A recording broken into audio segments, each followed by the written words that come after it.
So over the last few days, I've been talking to a number of people about spiritual evolution, because obviously, we called our membership Evolve, and that's the reason for that is because we want to support people on their own path of spiritual evolution, no matter what stage they're at. So how does forgiveness fit in to spiritual evolution?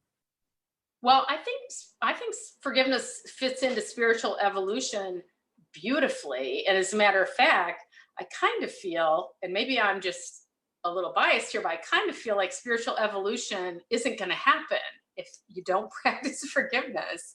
I mean, if you don't find a way, a vehicle of seeing your brother as innocent and thus releasing yourself, then I don't think you really can spiritually evolve. So A Course in Miracles is coming from the perspective that we are harboring unconscious guilt because we believe that we separated from our creator. We didn't, but we believe that we did. And so, it's kind of like, it doesn't really matter what the truth is. It matters what our perception of the truth is. And our perception is that we are guilty of rejecting God, rejecting our creator, separating from him, saying, I don't need you. I'm going to go off on my own. And because we are such creative minds, because our mind is equal to the mind of God. The only difference is that God, in the Course in Miracles says it, the only difference between you and God is that God created you, you did not create him. And so, meaning that the creative ability that we have with our thought is immense. It's way bigger than we think it is. And so for the Son of God, which is all of us together, the Course in Miracles refers to us as the sonship, for the Son of God to have the thought, I'm going to go off on my own. That thought had so much creative power in our minds, not in reality, but in our minds, that it caused the dream of the Big Bang and caused everything to splinter into a bazillion, cajillion little separate particles, right? And caused our belief that we had then become separate and alone, and believing that we had rejected God and become separate. We didn't have access to him anymore. And we lost our feeling of oneness and bliss.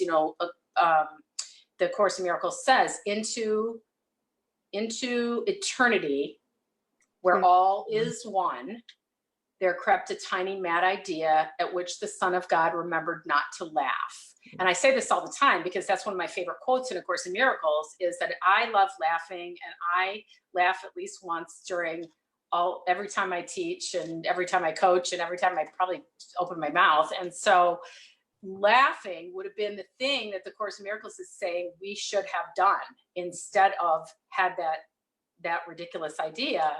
And then it would have all just been over. And it was all over in a nanosecond anyway, but we're reviewing the movie because in our minds, it's still happening. Yeah. And in our minds, it's real. And so forgiveness of ourselves for holding anything as really happening in the dream of the world allows us to release our brother from guilt, or whatever it is we're projecting guilt onto. And the Course in Miracles tells us you can't hold another in guilt and not hold yourself there as well. And the analogy I always like to give is that if you're holding someone in guilt, it's like holding them prisoner, like in a jail cell, right? They're in the jail cell. They're inside the cell. They can't get out. You're holding them there because they're guilty. But if you're the jailer, where are you? Still in you have to be in the jail too. Yeah. You can't go out and be all free and everything, because what if they get out? So you're both in prison. And so forgiveness is literally that key that unlocks that jail cell and tosses it away and allows you to walk out of the prison with your brother into the light, where you're both one and you never were not one. But it allows you to feel that oneness with your brother. And so what's great about forgiveness that I've noticed in the years I've been practicing the Course in Miracles for going on 19 years, and what I've noticed about it is when I practice forgiveness, either my situation in the world completely changes, something happens, like somebody does something different from what they were doing, or it doesn't have the charge on. I don't have the charge on it that I had before. But it's interesting because especially when somebody does something different or they appear to, that's just in my dream, that's in my projection. But the reason they're appearing to do something different is because I'm projecting this dream. So when I am not projecting guilt because I'm offering forgiveness, it transforms my projection. And like the Course in Miracles says, projection makes perception. So my perception is now the dream is different and somebody's doing something warm and fuzzy now. And it's just amazing how that happens. It happens to me all the time. Yeah.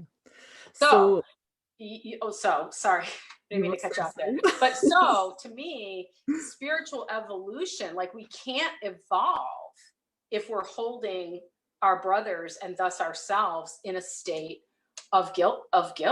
We're going to stay in that place of guilt.